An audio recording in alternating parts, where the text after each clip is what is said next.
Welcome to the Big Biz Show.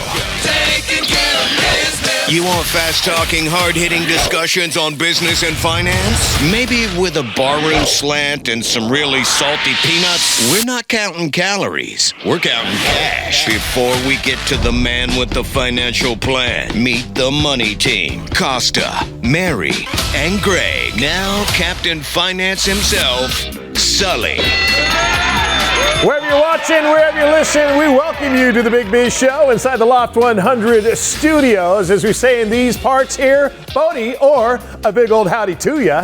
Costa, wherever Godwin, our executive producers, Greg Todorov, and of course, Sully. Sully, Bodie. Nobody ever says a big old howdy to you. Oh, they do. Let's bring it back. Yeah, it Bring never it back left. from where? It never left. From Well, a big old howdy Holidays. to you to the Day Trader Trio right now. Best in the business. Wow. Well, we have a very Fancy. special guest coming on the program later in the program today. We have a legitimate rock star. Oh, my God. Yeah. Who's played in front of 100,000 people on stage with his name on the marquee Oh, yeah. in studio. We'll tell you about in a moment. But in the meantime, here's Howie Font, our punctipreneur, our lead analyst, and the person who makes us feel worse about ourselves. Did you have a little black bean burrito before the show? What happened? Was that somebody? That was No, not I me, just that was realized my chair's out of place. Herbert Godwin. Hey, Howie, it's so interesting looking at this huge rally we saw Monday when Donald Trump, out of the Saul Alinsky book, Rules for Radicals, created chaos over the last 3 months and now cured chaos as now is the hero, Yes, of course. as we knew he would be. But the market's kind of fickle. Talk about what's going on with the market, because market's flat after the huge Monday. We're seeing earnings out of places like Walmart. We're seeing it's a retail place, and Walmart's got big earnings. It means we're spending money. It means the GDP's coming back in business. Talk about all this stuff. Yeah, so we have to think about when we're parsing out these earnings, and they have been really strong, and that's kind of contributed to the rally in light of the tariffs and the tariff lowering, as you said, Donald Trump being the hero and all that. You have to think about how much of the numbers is people preparing for the tariffs, so they're taking on more inventory, and how much of it is, real earnings growth. And I think it's a fair amount of both, to be honest. Walmart is interesting because they're a really sensitive company. So you're going to hear them complain before everybody else because they are trying to get their stuff to consumers, in fairly short order. They have a very sophisticated supply chain network, and they get stuff from the docks from China into stores very rapidly. So if they're saying, as their CEO did yesterday, that price increases are going to start happening at the end of the month because of tariffs, that's going to really affect them. I mean, everyday low prices is kind of their mantra, so that's why it's important. But I can tell you that it's interesting when we're looking at strong earnings during a time of economic downfall. That tells us that the GDP is marching straight along here, and we'll see how that translates. I think what is interesting about all of this is how this affects the people that run the non-publicly traded companies that you see. My shirt is made by a company called Viore. Mm-hmm. My hat, baseball cap, is made by a company called Mellone. Okay. Both of those guys, Joe Kudla, CEO of Viore, and Brian McDonald, are going to be in studio in 2 weeks because they just took a trip to Mexico City on behalf of the U.S. to talk about tariffs. They're going to be in studio 2 weeks from now to talk about how this is affecting another gentleman called Reed Ryan, who's got a men's hair deodorant body wash line called Hardworking Gentleman, and those three took off to Mexico City to talk about, what does this do? I mean, the Hardworking Gentleman guy has 4 crates sitting in China that he couldn't get out and sell to his people. Really? It's more than just charging more money. Yeah. It's about staying in business at the same time. We'll talk some more about that. Howie, stand there for a second. Howie Font, of course. He is our market analyst here on the Big Biz Show. Lots more to come, lots more wisdom with him, so you don't go anywhere. Big Biz Show continues after this.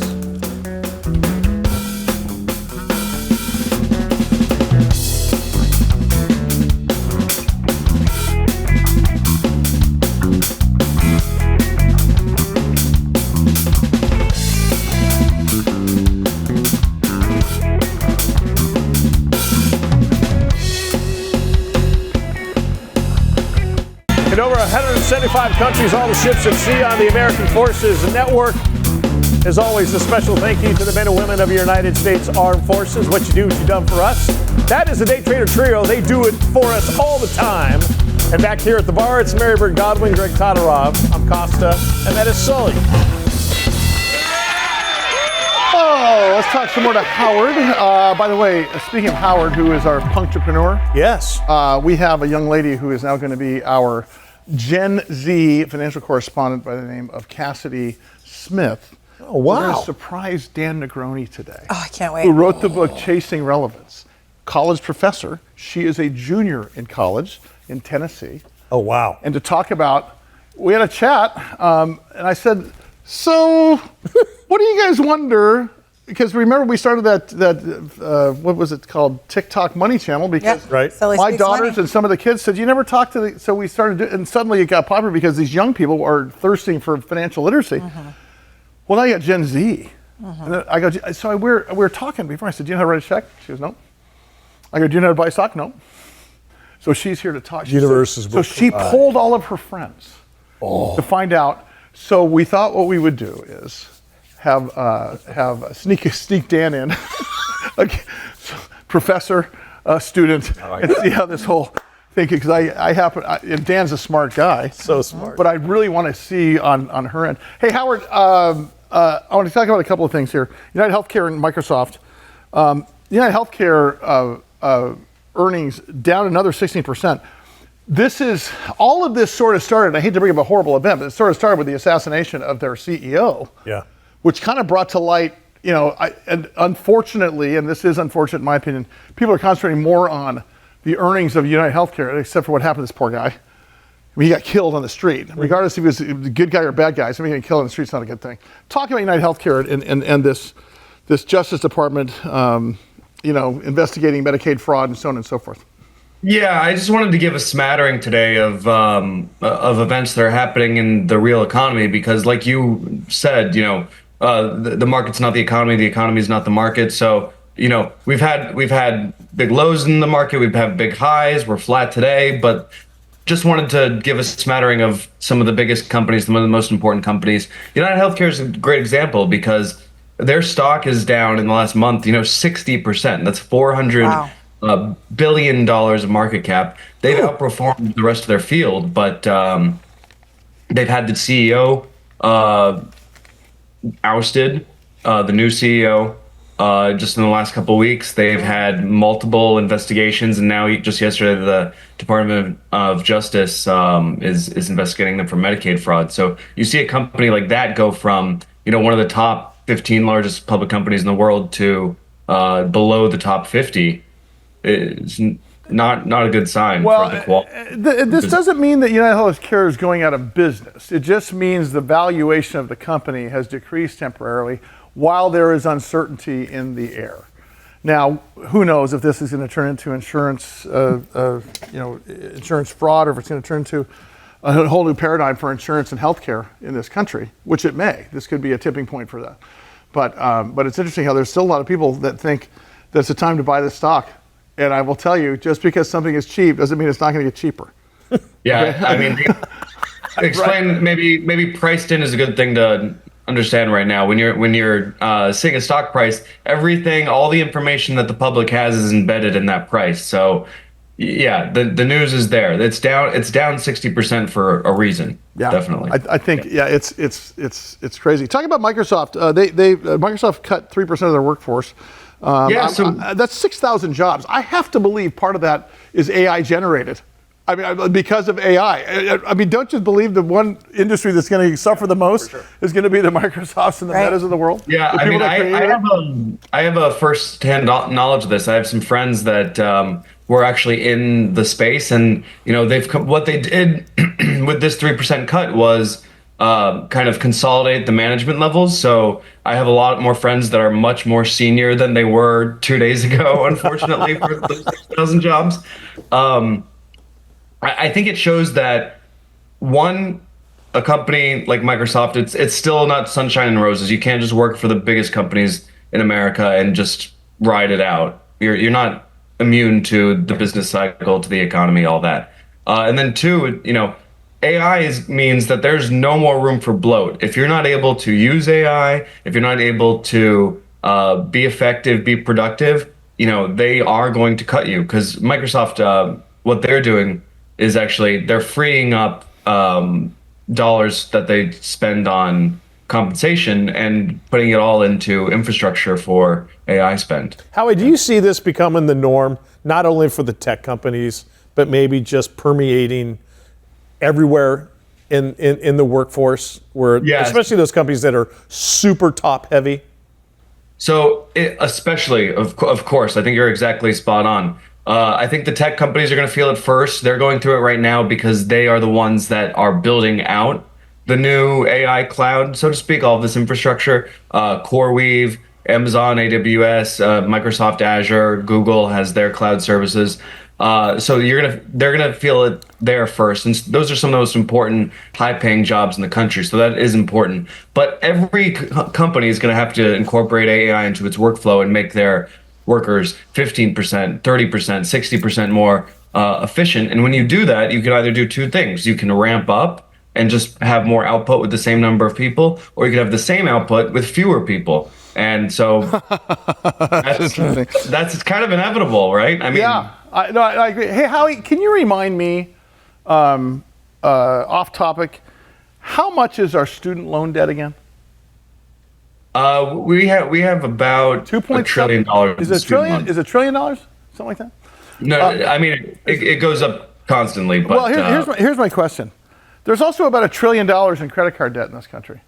Let me go beat the drum again and say, if you're going to forgive student loan debt, which represents maybe 18% of the country, whereby credit card debt represents, everybody raise their hand who has even a small balance on their credit card, like a little, even if it's $10, everybody in the studio has credit card balance. If you're going to forgive anything, why not forgive credit card debt? Because right now, according to the Federal Reserve, Americans have 1.2 trillion in credit card debt. 2 of 5 Americans believe that making the minimum payment is enough to manage it, which it's not. And if you do the math, it's kind of ugly. Talk about the credit card debt in this country. Yeah, sorry, I was only off by $700 billion. It's for the student loan debt. So it's 1.7 versus 1.2. 1.7 for student loan debt, 1.2 for total credit card debt in the country. Now, the average rate that you're paying is like 22%. The average balance that you have is $6,600. If you do the minimum payments, and we all get the bills. I don't think many people get them as paper anymore, but it says minimum balance. This is what you've got to pay for us to stay off your back. And so people are kind of pushed towards thoughtlessly paying the 1% minimum balance fee. But if you have the average amount of credit card debt and you're paying the average interest rate for credit cards, I mean, it's going to take you a really long time to pay that off. I mean, do we have any guesses on how long it would take if you were just doing the minimum balance? $6,600. That's all. Wow. What's interesting to me is that if I remember the days of my dad telling me if I took on a Sears credit card at the age of 18 with a $200 credit limit and I ran it up and I only paid my $5 a month, I would be like 30 years old before I paid off the, which is basically what you're trying to say right now, right? I mean, I wanted you guys to guess, but if you have the average interest rate and the average amount of credit card debt, it's going to take you 18 years if you're only paying off the 1% a month, the minimum payment. I mean, that's crazy. So can't do that. For people that are living hand to mouth, Howie, and there are, that can barely make their payments, is there an answer? Will credit card companies still negotiate? They used to be able to negotiate down. If you couldn't make your payment, they'd rather have a piece of the pie rather than none of the pie and not have it kill your credit. They still do stuff like that? Yeah, no, they do the consolidation loans, and they will. You can negotiate these things if you get to a point. But what really needs to happen for you to be able to do that credibly is to stop the bleeding. So there's lots of strategies. Snowball is very famous. Avalanche is very famous. I can go into those if you want. But mostly what's important is stop the bleeding. I don't know what the source is. People have hard lives, so there's no judgment, but you can't spend more than you're making. And after that, you can go to each debtor. And usually if you've had the debt for a long time, it's been sold and resold to people. So you find the current owner of your debt, you pay off a percentage of that, and hopefully you can kind of get out of the mess. But it's not a good place to be. I think for all of us, maybe if you went through your entire budget and took out the Slim Jim and the easy. Whoa. And Whoa. can I just say, Whoa. Speaking of that, Yeah. we had a guy on the air with what was the food company that we had on the air with us? Oh, What's yes, I knew. Who was it? What was his name? Brian Cooker? Yes, Yeah. that's Okay, so exactly Brian right. Cooker, the CEO of the snack food company, may or may not have added to Mike's Red Bull Slim Jim budgetary. When we come back, we'll tell you all about that. That's something to work. Go to the guy who will make it work for you. Greg Todoroff's been a busy boy behind the Oh scenes. boy, much more to come. Our Maybe. executive producer's been a busy.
Great days inside the Loft 100 studios as the Big Biz Show rolls on. As always, wherever you're watching, wherever you're listening, we appreciate you being along for this ride, and it's a special ride today. Hashtag a Bodie.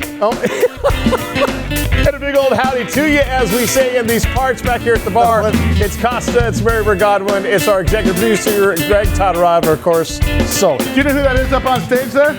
His name is Rome. Rome Ramirez from Sublime with Rome, and now, of course, I'll join that applause.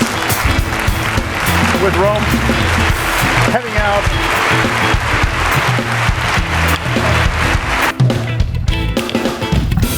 There we go. Rome, what's up, brother? Man, is that a new song coming up, or is that a song? That's one of your songs. I was gonna say that's old man. That's on the radio now. I was saying, did you and I write that song? 'Cause it Yes, sounds like we it's- did, man, in Texas, of all places. Come on down, dude. It's Rome All right, Ramirez. come, hey. Love to see him. Yeah. So, of course, you have heard Thank you, gentlemen. Sublime with Rome. Oh, yeah. You've heard of Rome stuff online. You know, the best part about having him in studio when he always comes in is it's the peripheral conversation, not even having to do with music. He talked to us about coaching Little League for like 10 minutes today. He spends more time with me Talking. anyway, talking about the kids and life in 100%. Nashville than music. But so great to see you, man. Dude, I What do can't come to San Diego without hitting you up. So if you're watching us all over the world, either American Forces or on BizTV or American Life Network or wherever you're watching us, our studio's here in San Diego, as you know, and you live in Nashville and you Yes, sir. tour the world for music. What are you doing in San Diego? I have a little private event I'm doing, music thing, and then I'm out here doing some TV, some promoting for an album and a song. I And a got new song, coming, right? and New song. Yeah, all kinds of good stuff. So what is it like now that you are a solo artist? Now you've been writing music for some big names for the last several years. Good life. And you have, and then of course you were fronting a band called Sublime that everyone knows. It was Sublime with Rome, and you decided to go out on your own now. Is life different? Is it better? Is it Dude, easier? it's Because you're not on the road all the time right now. Yeah, and it's a different kind of like, it's like less pressure, you know? Yeah. And a little more art, and I just kind of going back and like appreciating the little things again, you know? Playing like smaller venues and like getting a little like more intimate. Cause like with Sublime, it's like, you know, we were You're like 40, 50,000 people. Dude, 100%. Like we played to 100,000 people in Brazil. Wow. And like, I mean, awesome, pinch me moment, right? Yeah. But I mean, I went from playing in like bars not even clubs, bars, to like being in that tour bus and then doing those giant shows. And that whole middle ground was, there's so much beauty and a lot of fun in that. And that's kind of what I'm getting to do now. So it's Okay, let's talk about when you were a kid, you were a troubled child. I mean, a little bit, you know. Problem child in school. yeah. Only because Rome and I are friends, I can say that. Sure was. You were the kid, though. You always saw a kid walking down the street in your neighborhood with a guitar always on his shoulder. That was me. That was you, right? 100%. Yeah. How did you end up being not enough money to buy a guitar, to having to somebody asking you to be in Sublime and saying, "Hey, I need to borrow one of your guitars," type thing. Tell us that story at the very beginning.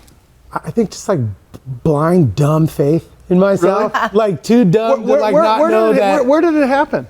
Well, honestly, man, it was actually here in San Diego. So I grew up in Northern California, but it's here in San Diego where all my family lives, in San Isidro and Chula Vista.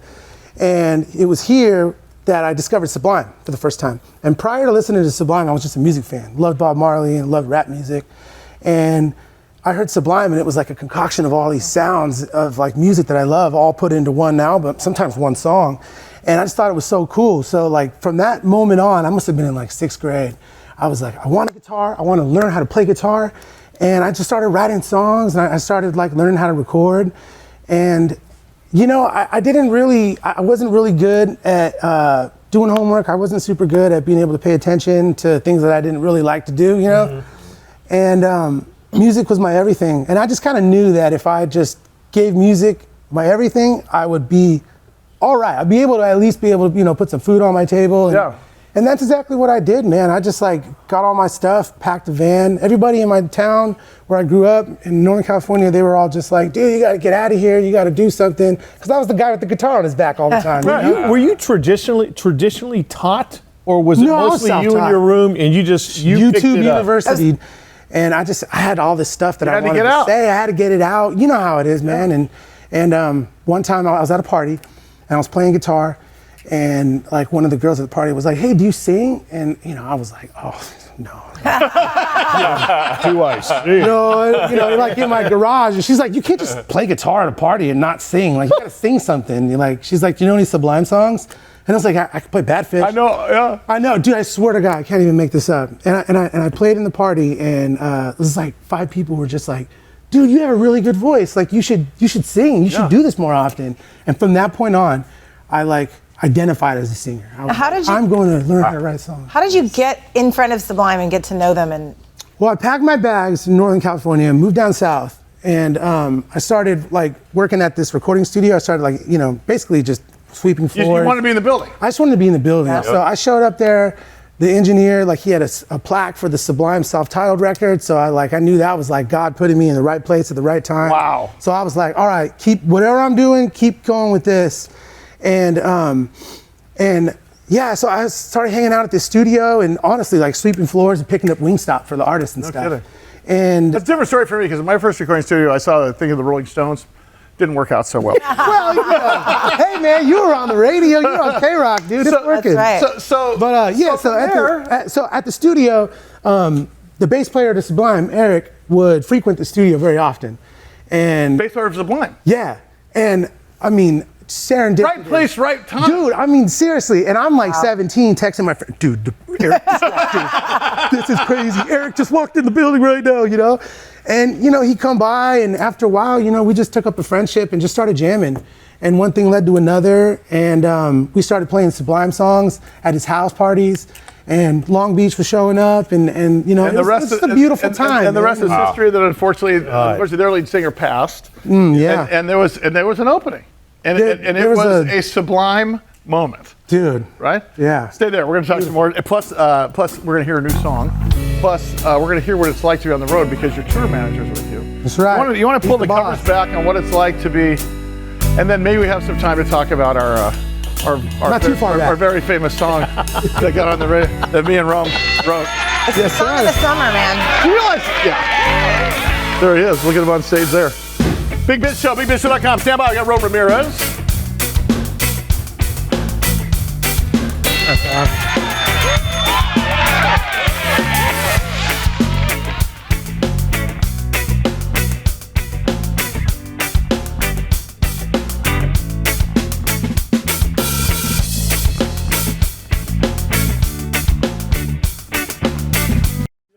Remember when Tyler brought you that bag?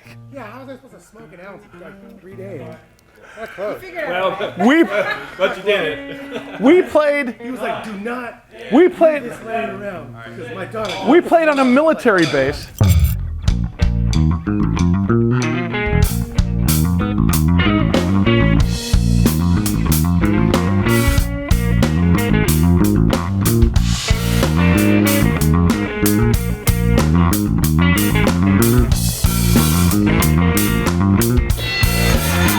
Rolls on. We are live from the Loft 100 studios. Of course, those guys on stage, the world famous DTT. That is 30% of the Sullivan band. Cont.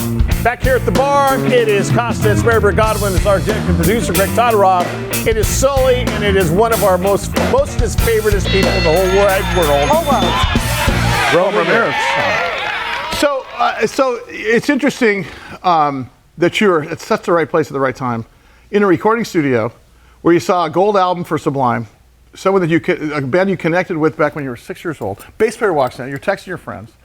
Unfortunately, the lead singer passed, but let's face it, life works in interesting ways. There's an opening, and you end up being the lead singer for what was then called Sublime with Rome. Well, there was like 15 years like since Bradley passed where. Is that what it was? Yeah, it was like a long time. So I mean, I don't think that there was ever any want or need to like reform Sublime.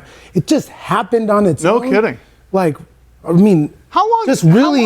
How long were you with the new iteration of Sublime with Rome? How long was that? Man, almost 15 years. Yeah, but even so, real quick before. So right after I was jamming with Eric and we've been playing Sublime songs like at his house in Long Beach, I get introduced to this band that's also recording at the studio. Dirty Heads. This little band from Huntington Beach with the bongo player and 2 rappers, and it's the Dirty Heads, and we become friends like immediately, and we decide to one day get together and write a song.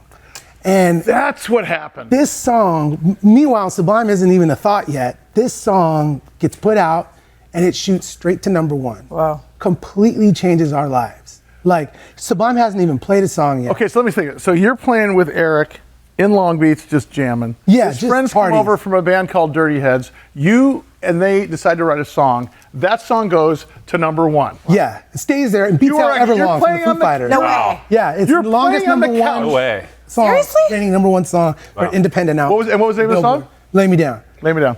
Yeah. Wow. Crazy. Down. Can't make this up, man.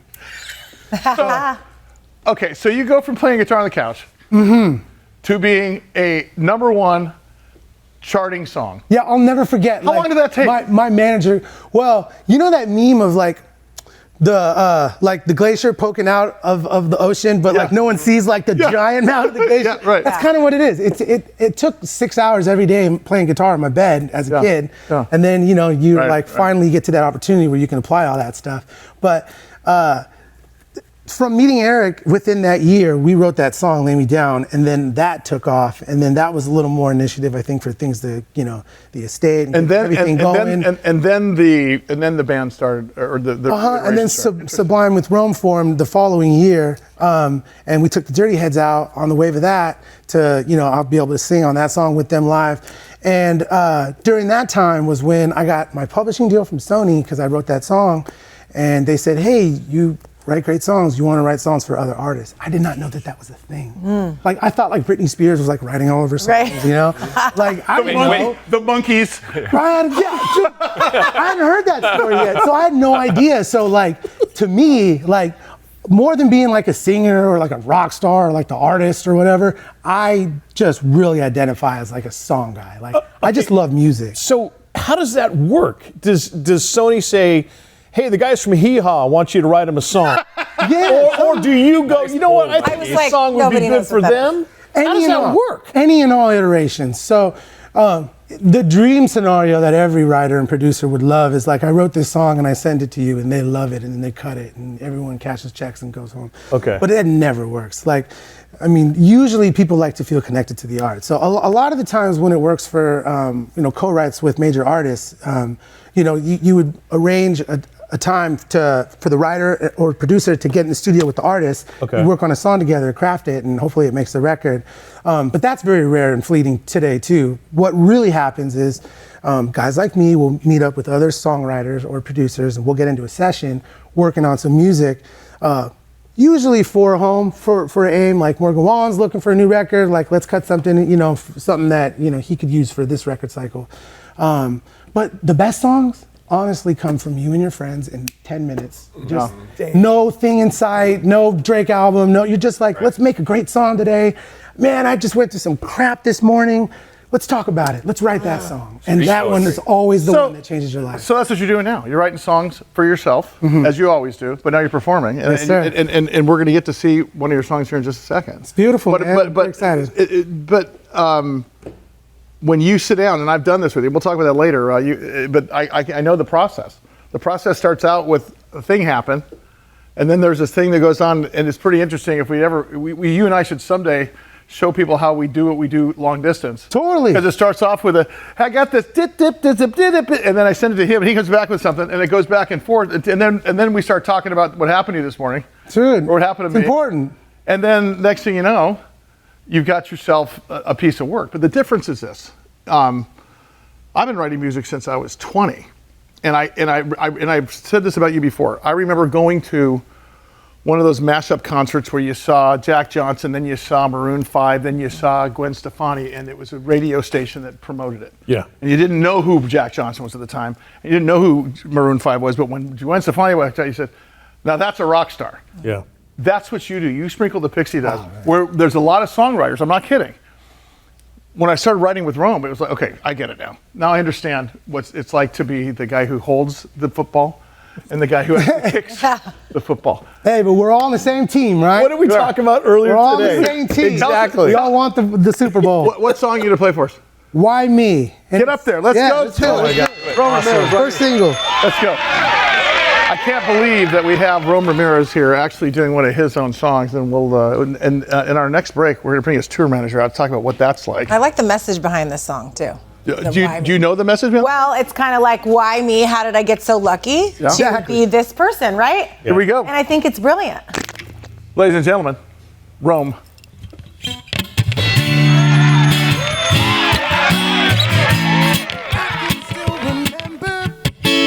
Sleepless nights.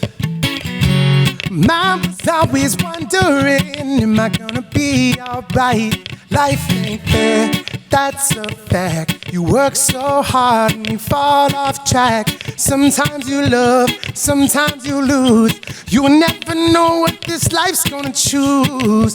Yeah, every Monday morning, well, that's the time for myself. Pull my ass out of bed if I'ma make it out of here. 'Cause life ain't fair, that's a fact. You work so hard and you fall off track. Sometimes you're down, can't shake the feeling. Lately I'm counting my blessings while singing. Why me? How is this the kind of life that I lead? I'm alive and I've got more than I need. I look up at the sky and wonder, why me? Why me? There was always mountains and there was always roads. I was afraid of wandering down deep in the dark unknown. But life ain't fair, that's a fact. You work so hard and you fall off track. Sometimes you're down, sometimes you lose. You'll never know what the good Lord's gonna choose. Why me? Why me? How is this kind of life that I lead? I'm alive and I've got more than I need. I look up at the sky and wonder, why me? Why me? Oh yeah. This crazy world lifts you up and down. So life now solid ground. Ooh, why me? is this the kind of life that I lead? Oh, I'm alive and I've got more than I need. I look up at the sky and wonder why me? Yeah. I'm alive and I've got more than I need. Oh, how is this the life that I lead? I look up at the sky and wonder, whoa, I wonder. Look up at the sky and wonder, why me? Why me?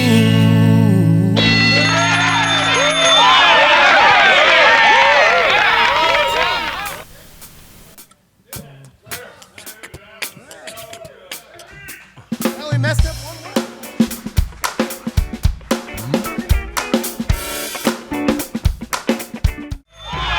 Big B Show rolls on live from the Loft 100 studios here in Southern California. Wherever you're watching, wherever you're listening, thanks for being along for the ride. Of course, that is the Day Trader Trio. Very special day in studio. Costa here, Maribert Godwin, our executive producers, Greg Todorov, and of course, Sully. Well, of course, let's not forget Rome. Rome, who just played. Is that the first time this song has seen terrestrial television or radio? Yes, sir. This is the first time we've seen this? Yeah, Like that. syndicated. We broke the song. We did. Oh, thank you. Next to him is a very important person, perhaps the most important person. Right-hand man right here. And I've seen this man in action before. His name is Trevor Mellone. He is the tour manager for Rome. Yes, sir. And I remember we were playing an event one night. And the same day you guys happened to be in San Diego for, I think it was called Reggae Fest. We go down there, somehow Rick gets us backstage, and we are on the stage, and there's a couple great pictures of us. And I got to see this guy in action going, who are these two knuckleheads?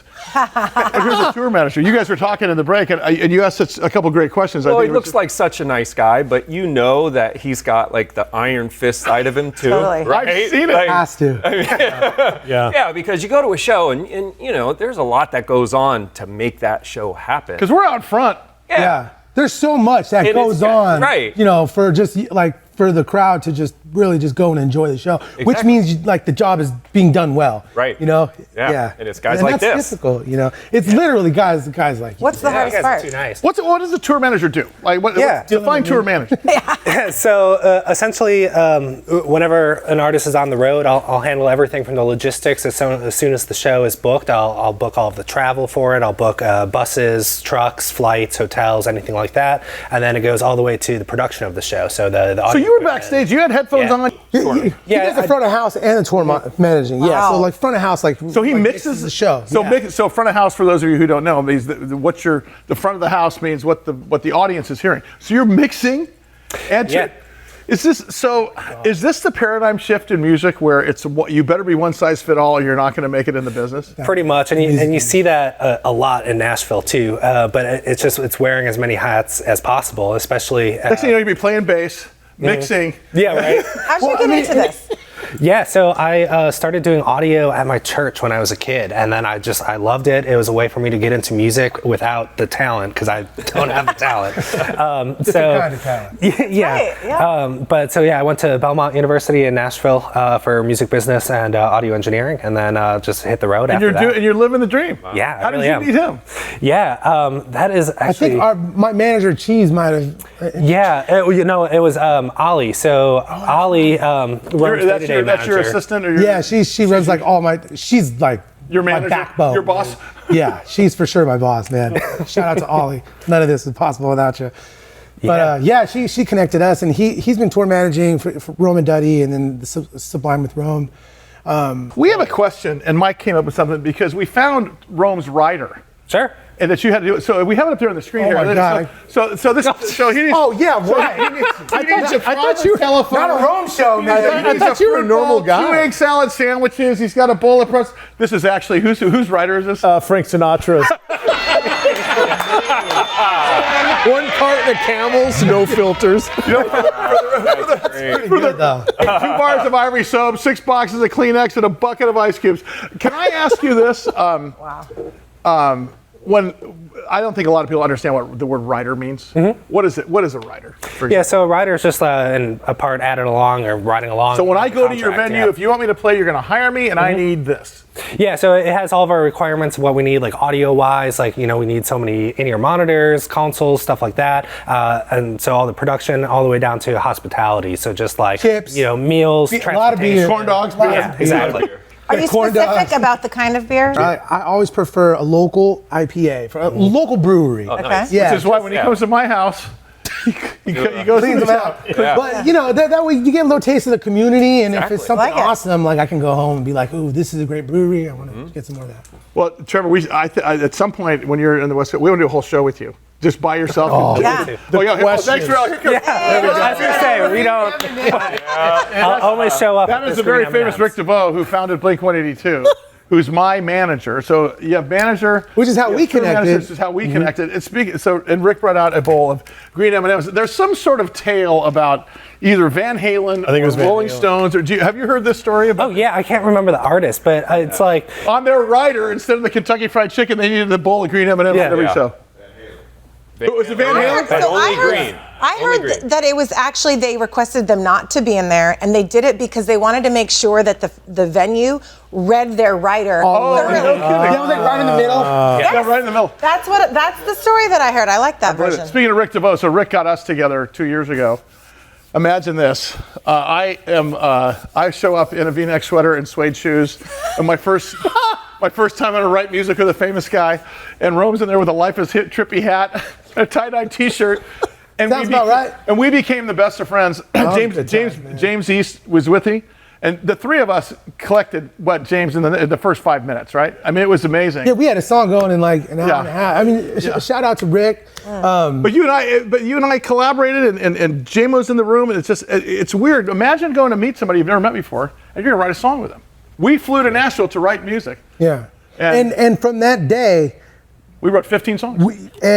But from that one day, to fast forward to this last weekend, a song that we wrote that day is now. You had it played on one of the biggest radio stations in the world. Yeah, my first song ever on the radio. See, I'm in the business, and I can say we play, but that's not the same thing because I'm in the. But to have and thanks to Rick and everybody and you, "Oh California," our song, which is a love letter to California, which we really wrote, about California, then turned out to be a love letter to the firefighters and all the people in the fire. Absolutely. Turned out to be a great song. The California State Park System has used that song on social media to the tune of like 7 million views and stuff like that. Yeah, I got a treat for you. This is the first time I heard my song on the radio. Check this out. Ooh. Hey, it's Sully from the band Sullivan. It's almost 8 o'clock on Sunday night, and K-Rock's going to play our song, "Oh California." Come check it out. Los Angeles, Orange County.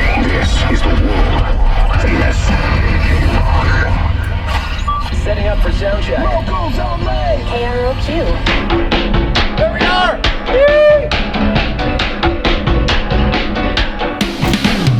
Oh, California, I miss you, baby. You know I think about you night and day. I've been to Belize, I've been to Bombay, but there ain't nothing like the PCA. As we approach it rise on the east, but it sets on the west. I'm having visions in my head. Oh, California, I miss you, baby. I wanna get back to you. Then kicking off Locals Only this evening, performed at Beach Life last weekend, Oh California, going until 9 p.m. tonight. Dude! There it is. So awesome. Rome Ramirez, Trevor Mellone. I need you back just by yourself at some point. The business of music, that whole man. Dude, thanks for coming in. I appreciate it. You already know, brother. Take us out of here, Michael. Hey, where are you listening? Spotify, YouTube, Amazon, Apple Music. Why me? We'll put it up on the screen here. Why me? All right, that is the end of a very special Big Biz show. As always, thanks to everybody out there for watching. We'll see you again soon.